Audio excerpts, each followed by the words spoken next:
Hi, I'm Steve Caliper, and welcome back to Doing Good Better and our university platform. We're certainly excited about where we are mid-year, 2018. In fact, we're over the halfway hump. We're toward the end of summer. In many parts of the country, kids are back in school. People are thinking about fall, year-end. They're back into a routine. We've come through our summer campaign and efforts just to connect with people relationally, connect with where they're at. Now we need to shift to being a little bit more intentional because we have work that we need to do to advance our organization and our ministry.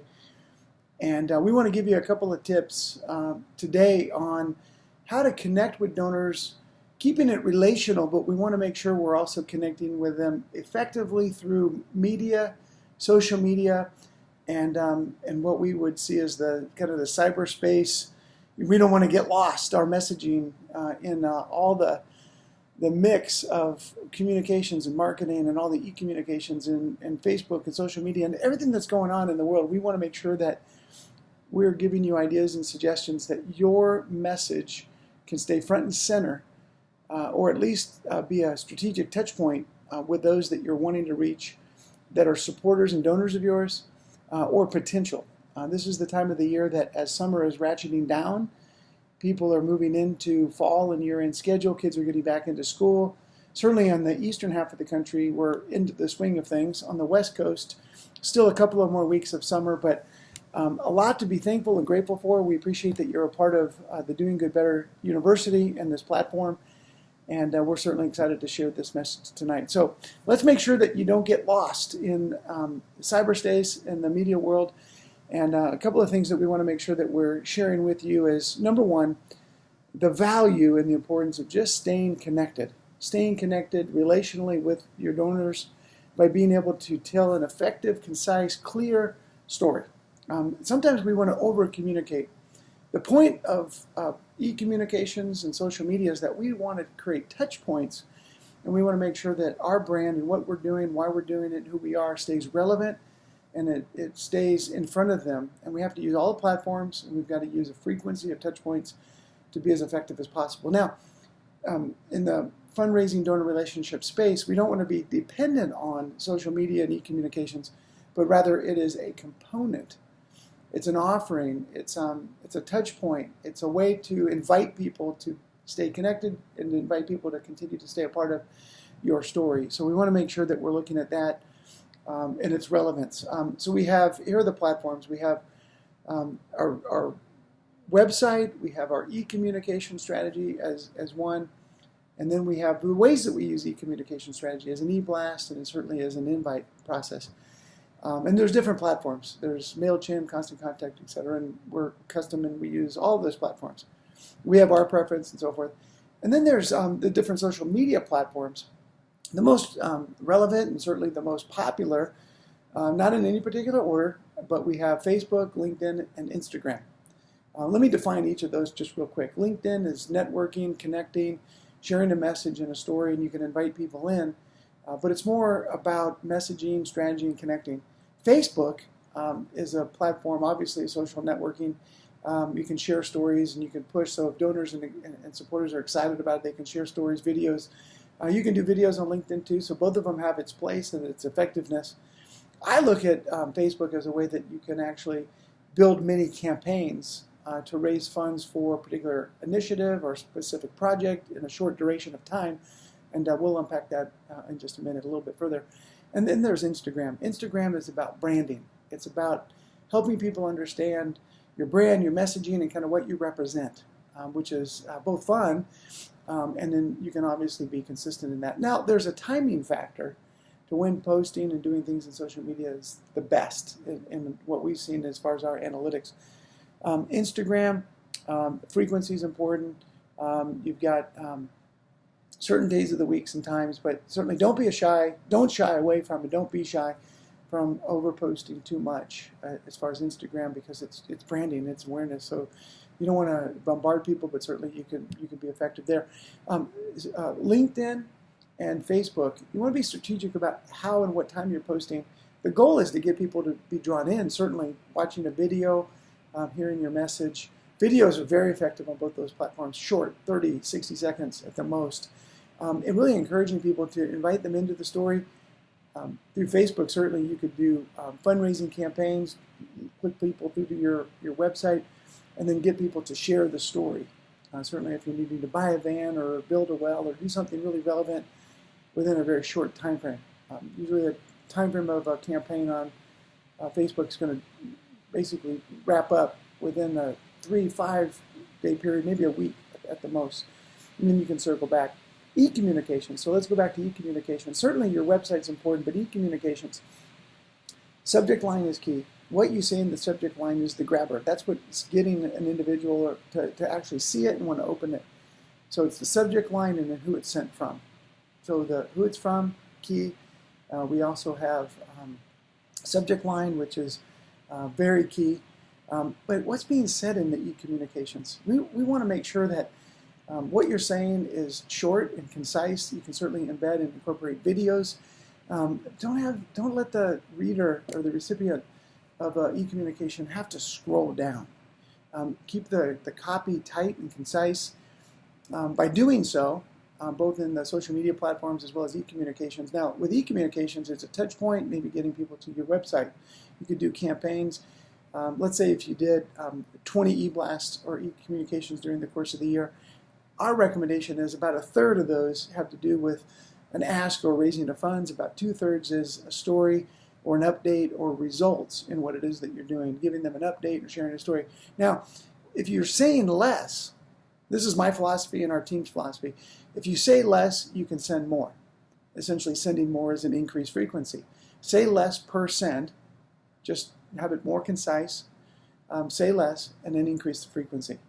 And even if you have something you want to share within a short time frame, share part of it in one e-communications and maybe follow up with the rest of the story.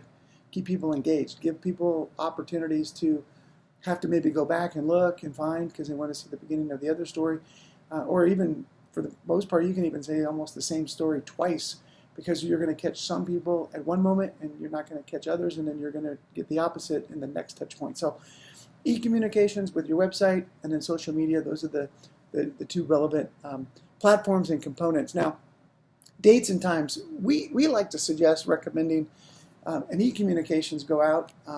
Thursday morning is a high open rate, typically early, like 5, 6 a.m. So it's one of the first things that people look at. They get their copy and they see it. Mondays, Tuesdays are the lowest open frequency rates. So shy away from, if you can, Mondays, Tuesdays. Look at Thursdays as a good time to do it. I actually don't shy away also if you can set it up in time e-communications to hit people up with a communications or a message over a weekend.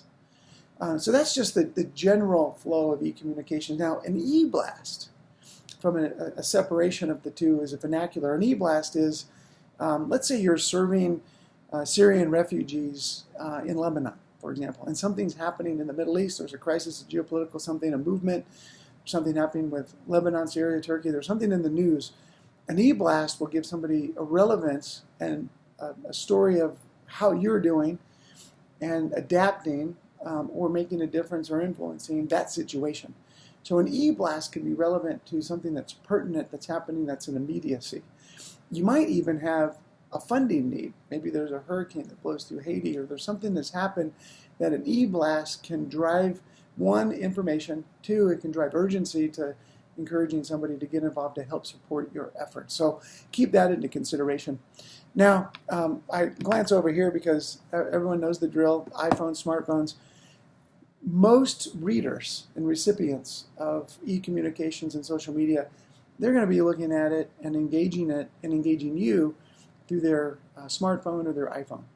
So when you're formatting your e-communications, and then certainly social media is already relevant to a smartphone or an iPhone, but when you're formatting your website and your e-communications, iPhone, handheld, smartphone friendly, making sure that the formatting fits and that's easy. That's why you don't want to say too much, because it's hard to scroll through a big communication or a long communications on an iPhone. Keep it short, concise, subject line is key. If there is an ask, keep it simple, and then give the click-throughs or the link to how to support you near the top or at least halfway down, and have it simple to click through so then they can support you. So those are just a couple of tips.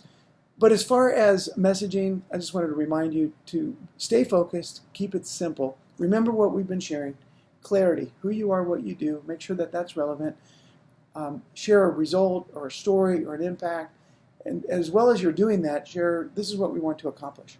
So it's who you are as a ministry or mission, a story of impact or life change. That's meaningful, that's heart. And then this is what we're wanting to accomplish, whether it be this week, short mini campaign, or this is what we have coming up in the next season. In this case, would be what's coming up in the fall. Could be a mention of an event or a banquet. Maybe there's a vision mission trip coming up or something. So I think that's pretty important. Frequency, let me just touch on that once again. Frequency is important. I believe, and our team believes, that an increased frequency is going to catch people at different intervals. So don't shy away from that. But if you increase frequency, again, say less. Incorporate a little bit tighter copy, a little bit tighter messaging. Say less, increase frequency, and I think that'll follow up. Now, again, this is not to replace a relationship, connecting with people through phone calls, meetings. I still want to encourage you, have your list, have those folks you're wanting to get with. The communications that goes out through social media, various media platforms, e-communications, all that is a leverage point.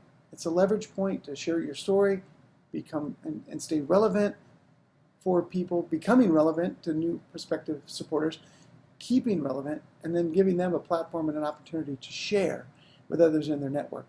Now, still do follow up with phone calls, meetings, doing all the things that you're doing. E-communications and social media can also be a great platform to invite people into.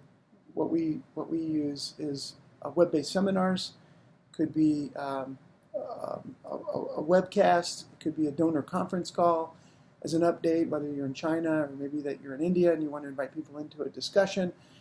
With one group that's serving, reaching millennials, we do webinars to let people see the technology and the messaging around, and they see the chats, and so that's pretty cool. So e-communications and social media is inviting people in and keeping people in as a part of your story and your journey, creating touch points of frequency.